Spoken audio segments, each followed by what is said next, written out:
Hello learners, welcome to my channel. I hope you all are really enjoying your learning journey. Now today's topic for our session is Spring Boot.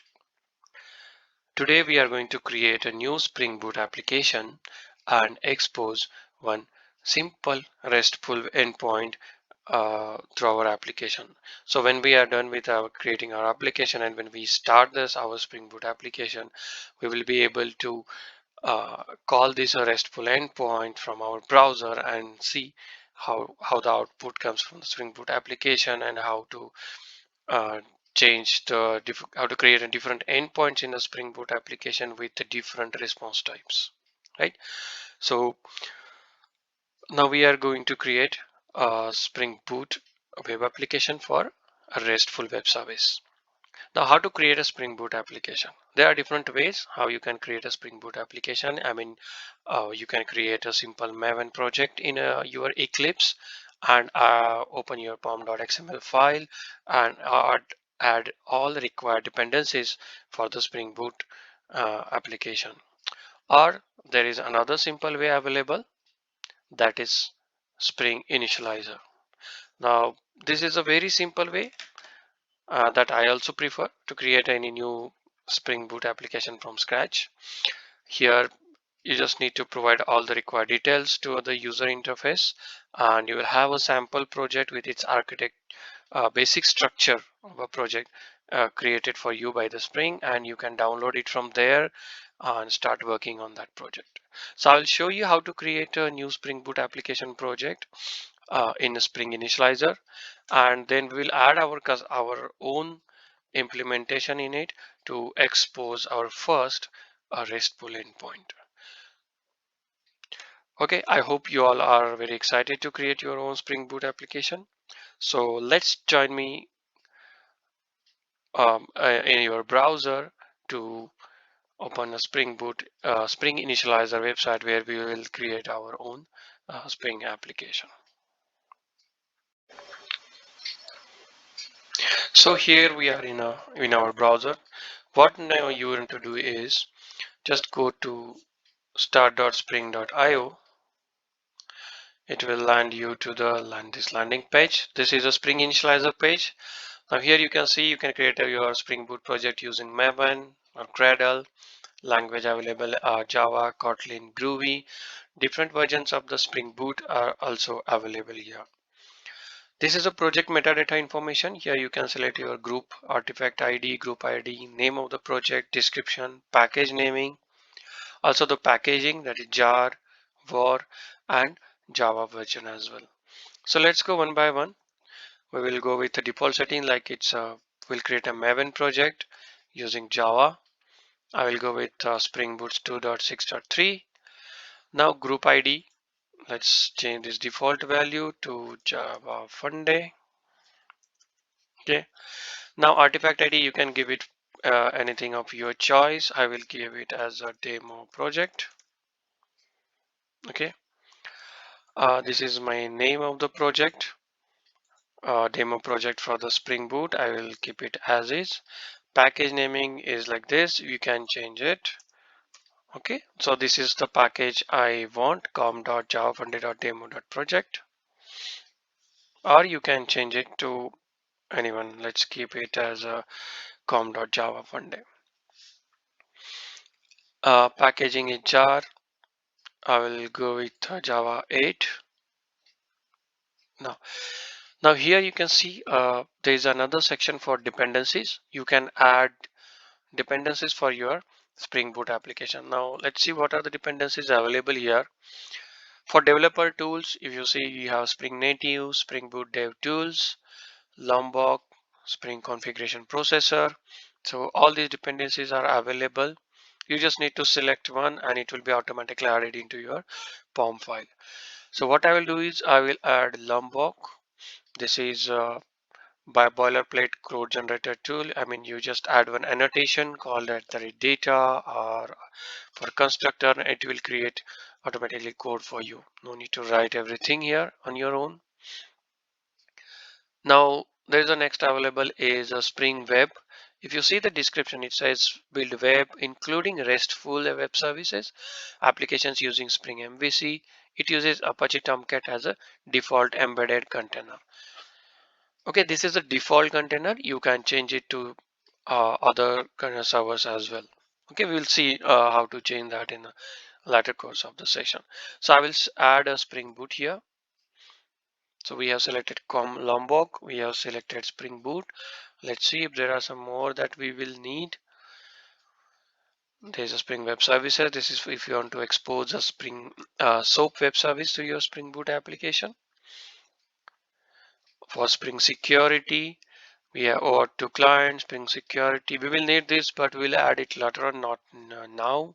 We will right now create a very simple basic Spring Boot application, and as we go further, we will enhance with it with this application with more and more complex feature. At that time, we will add security related dependencies. Similarly, for SQL database connections, we have Spring Data JPA, JDBC, R2DBC, MyBatis framework. So all these dependencies are available, including MariaDB, H2 database as well. So whatever you need, the dependencies on your project needs, you can add it from here. Okay, so I will add one more dependency, that is actuator. This is for operations. You can monitor your application using health, metrics, sessions, etc. It will expose some URLs like /health. When you access this URL, whether your application is up or down, it will be available. So all this information will be available for monitoring purposes. So I will also add this here. So now we are ready with the initial setup for our for Spring Boot project. We have selected all required dependencies here. Okay, now when you click on generate, your a zip file will be downloaded. It will have all your project structure. Now if you want to see how the project structure will be, you can go into explore. I will click it here. Now you can see here we have gitignore file already created. Then this is a pom xml file. Now if you see, it already has a parent 2.6.3 version that was already that we selected as a Spring Boot version. Then this is our group ID, artifact ID, name of the project. This is the Java version that we selected. Then the dependencies that we added from the drop down menu, Spring Boot Actuator, Spring Boot Web, and Lombok as well. Spring Boot Starter Test was automatically added by the Spring Initializer. Okay, and this is a Spring Boot Maven plugin already added. So this is the structure of your POM file. Now if we go into SRC, you will see SRC main Java. This is the package structure that we gave, com Java Funday. That's it. We didn't give a bigger package structure, but you can choose your own package structure. It's not a problem. See, Java code is here automatically generated. So I'm happy with this structure for now. This is sufficient for our first demo project. When we are going to enhance this project with more complex structure or more complex functionalities like security and all, we will add some more dependencies manually in a POM file at that time. So right now I'm satisfied. I will download this. Now this zip file will be downloaded for you. You can unzip and open it. You will see the similar structure here that is shown here. Okay. Now what we will do is now we will import this project in Eclipse. What you will do is you open your Eclipse and you will have a inside in the menu you can import the project as when you click on import, you will have a different options like import as a Java project and others. There will be one as a import existing Maven project. So what you will do is you click on the import existing Maven project and select the root directory of the project that you just now downloaded. Okay, and then that project will get imported into your application. I will show you this in the next section. Okay, so now we have downloaded our first Spring Boot application project from Spring Initializer. The project is in zip format. The first thing we will do is definitely we will unzip it.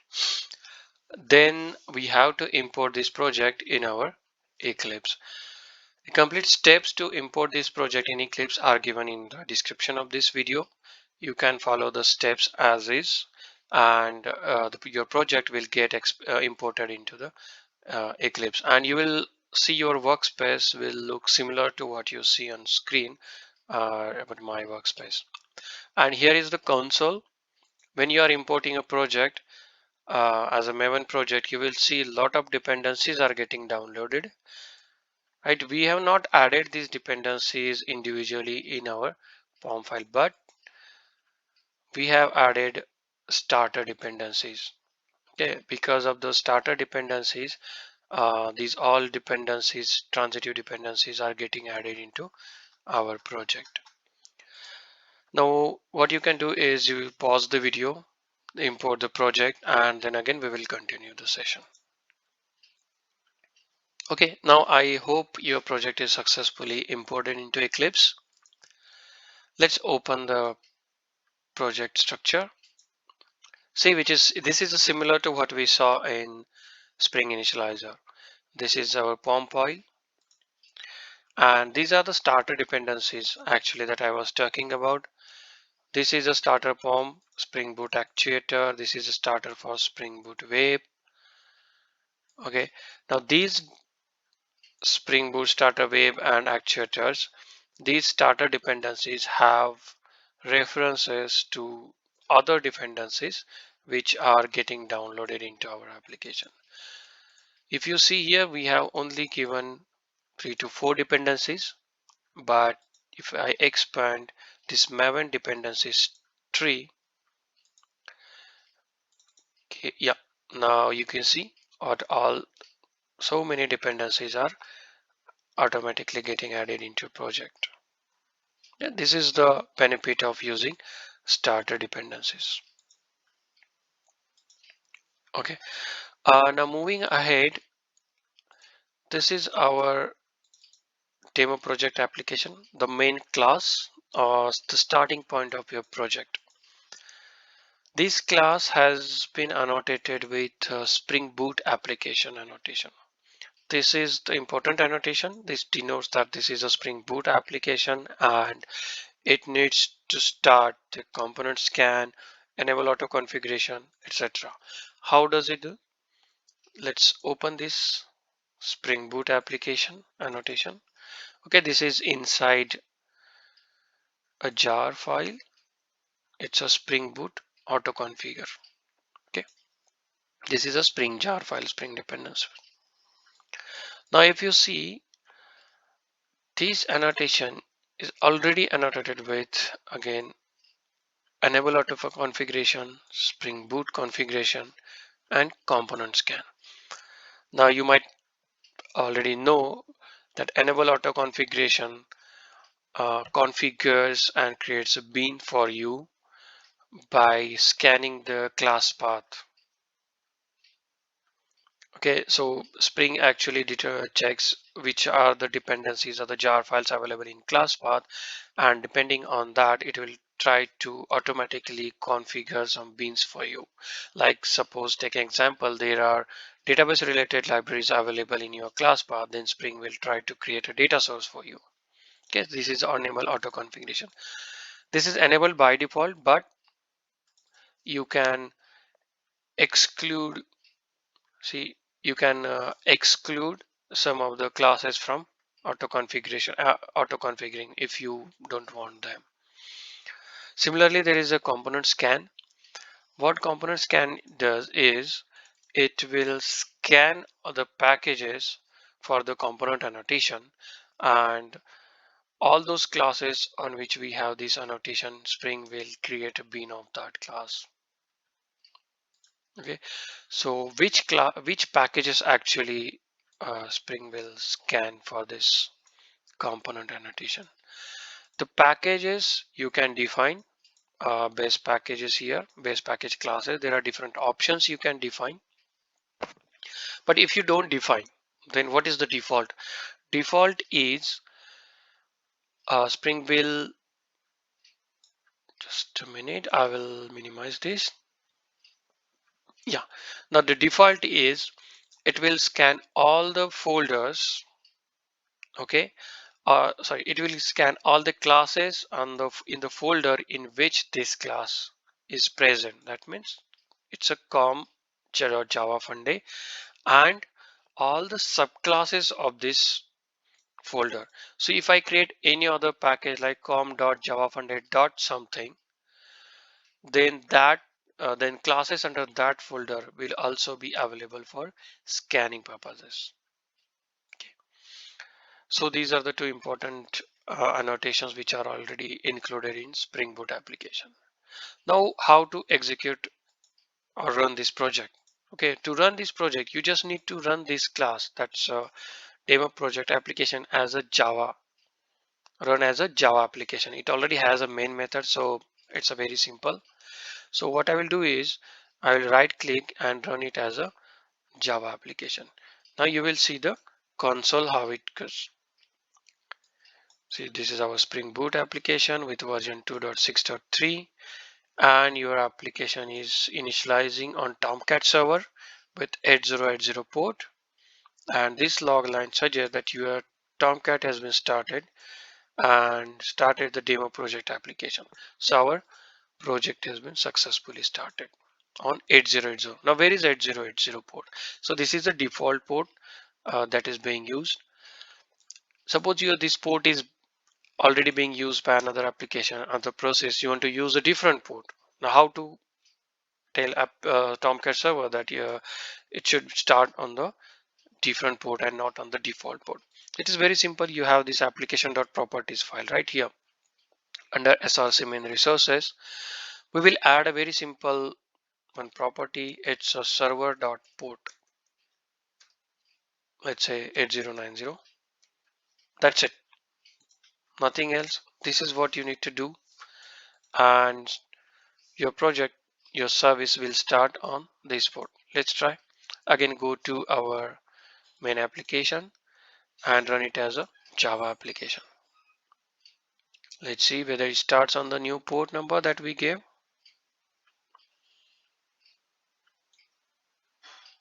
Yep, it started on port 8090. So here you also learn how to change the port number of your Spring Boot application. This is the main properties file. Here you can add a number of properties. There are a lot of properties available in a Spring Boot for configuration. The link is provided in a description. You can go and visit that Spring Boot documentation to go through all the properties. So now our Spring Boot application is ready. Let's go ahead and add a RESTful API in it and try to execute it. Okay, so for that what we will do is we will create a new package, let's say com.javafunday.controller, to add a new REST controller.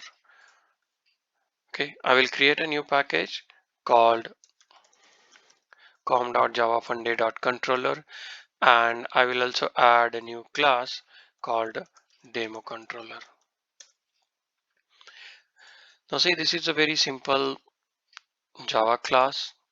Now in order to mark this class as controller for our REST API, we need to add some annotation on it. So what's that annotation? It's REST controller. Okay, I have added REST controller annotation here. So this annotation, I will open it. Let's see. Now if you use the documentation, it says the value indicates. Okay, this is the convenience annotation that itself is annotated with controller and response body. So this means you can create a REST controller using this annotation. If you don't want this, you can add these two annotations as well. So in order to make it simple, we go with REST controller annotation. This denotes that this class will act as a controller for the REST API calls that this service will receive. We will add one more annotation here called request mapping. Okay, and give some mapping here. Let's say API v1 demo. Okay, request mapping. So what is request mapping annotation? So request mapping annotation, if you see, actually it's very helpful. There's a lot of documentation available on a Spring Boot. If you just need to open this annotation and read whatever the information is available here. It says annotation for mapping the web request into methods in a request handling classes with specific method signatures. This means you will receive a web request, RESTful API call. You will receive as a web request, HTTP request. Now, there could be multiple classes in your project which are handling different type of requests. This class will handle the web request which is coming with URL pattern having path as API v1 demo. So all the requests with having this pattern in their URL path will come to demo controller class.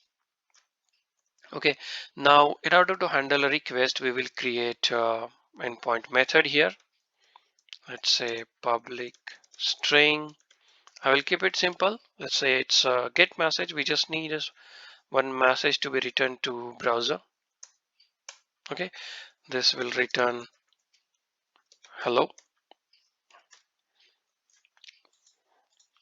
Okay, now we know this request mapping. We added this at a class level API v1 demo, and this is a method. Now we need to add annotation here. Let's say get mapping. What this will make that this method supports get HTTP GET type of requests. Annotation for mapping HTTP GET request into a specific handler method. So the request coming with this URL pattern and HTTP method type as a GET will be served by this handler method. You can add mapping here as well. Say get message. So now what will happen is any web request coming with API v1 demo get message. This is a URL and HTTP method type as a GET will be served by this handler method and it will return hello message. That's it. This is a very simple REST method. Let's see how it works and then we will add some more things to it. We need to start our Spring Boot application again with the same way. We will run this as a Java application.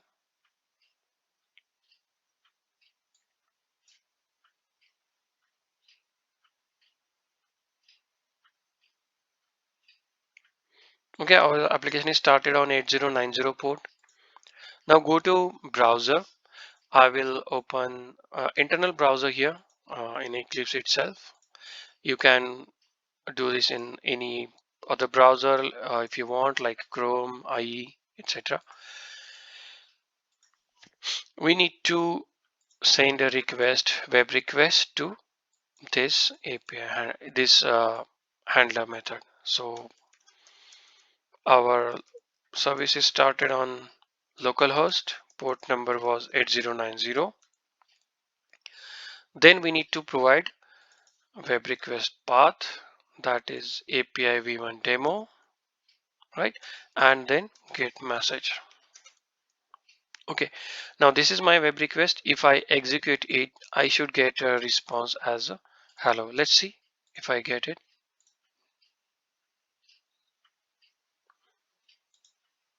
Yeah, see the output is hello. So our request went into our application. It was served by this method and returned hello. If you see the console,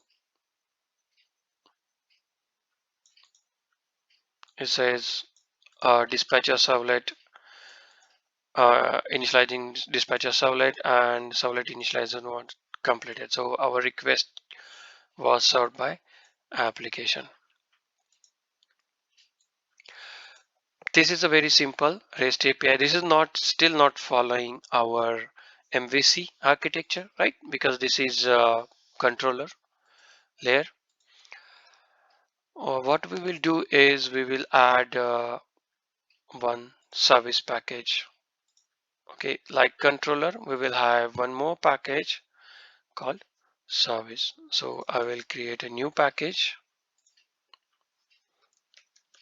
for service layer, and then I will create a new class called demo service. Okay, so this is our service class. Now, in order to have Spring to create a bean of this class, we need to annotate with the annotation, component annotation, and there is one more service annotation as well. Now this is a service layer class, like it will have a business logic. That's why we will add a service annotation here. It's a stereotype service. Okay, now initially what we learn is Spring Boot has a component scan annotation, and it scans the classes in the particular folder or the subfolder for the component annotation, all the classes which has a component annotation. Now what will happen, we have a service annotation here. Let's see what service annotation has. It solves our purpose. Service annotation already has a component annotation, so we will use service itself here, and let's create one method, public string get message return hello from service. Okay, I change message to exactly see the difference. Now we need to call this demo service from our controller class right here. Now our demo service is already annotated with a service annotation, so Spring will create bean of it. Now we need that bean here, so we will Autowire it.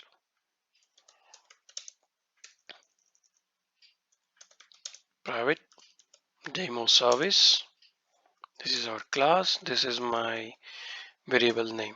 I have declared the service here, and in order to Spring to inject the bean, I have marked Autowire here. So with this annotation Autowire, Spring will inject the instance here, and we will do is we call service dot get message method here from here. Okay, now flow will come into this method, then from here it will go into service layer class and return. It is supposed to return this message.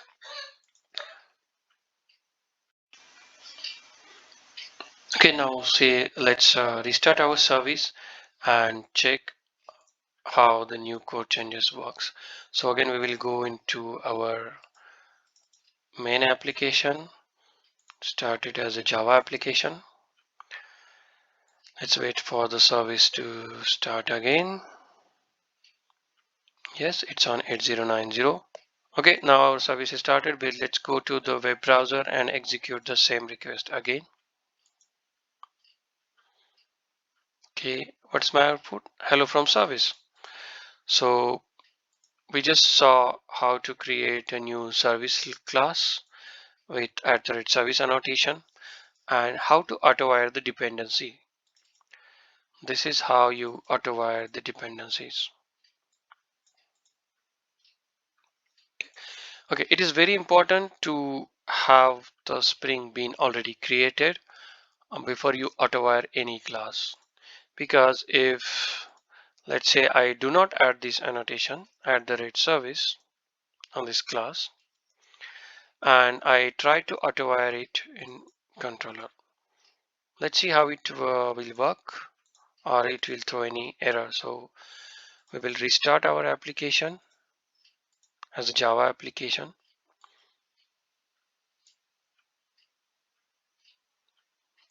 Oh, it failed. Okay, there is an error. So what's the error? The field service in this demo controller requires a bean of type demo service, but that could not be found.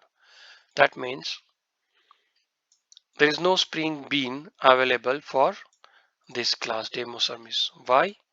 Because there is no annotation. Component scan looks for the @component annotation, and if it is there, then only bean is created. So I will add @service again.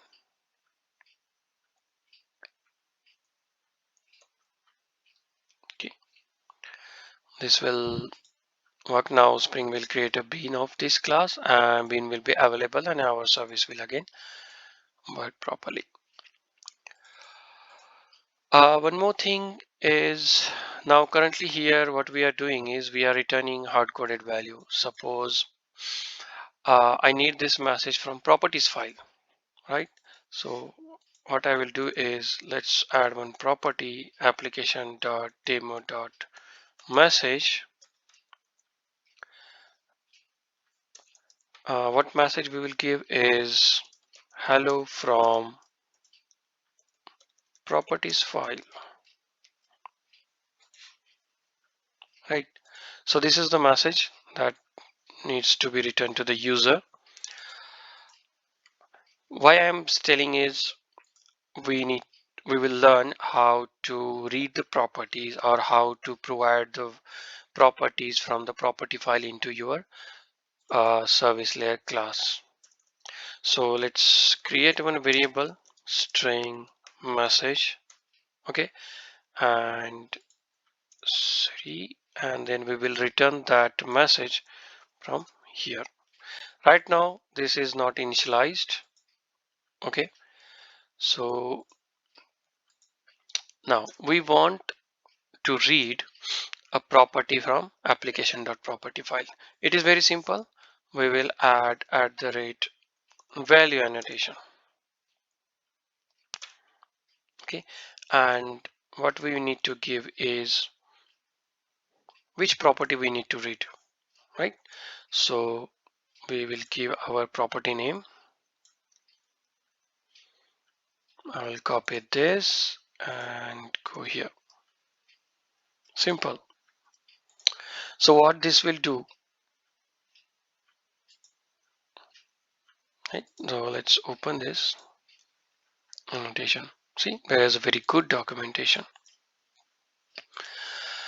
This is used as field or method constructor for the value expression. Okay, it's a property driven dependency injection. Important, property driven dependency injection. So this will be treated as a property, and this property will be injected from your property source. For now, it's application.properties for us. So when we execute application, what it should do, it should read the property value from the property file for this property and add into message. And when we execute our request, we should get a welcome message from a property file. Let's start the application and hit the request again to see how whether it is successful and how it works. I'll start the application as a Java application again. Okay, it started. Go to browser, hit the request again. What's the message? Oh yes, it's a hello from properties file. So we have successfully read the property values, right? So basically what we did in this session is we created our Spring Boot application structure using Spring Initializer. We imported it into Eclipse. We started this application. Then we changed the actually server port. We learned how to change the port number. Then we added a REST API. When we added a REST controller with get mapping, get type of request. Also, we saw how to create a service classes using @service annotation. We injected this service class into our controller layer using Autowire. This will autowire the dependency for you.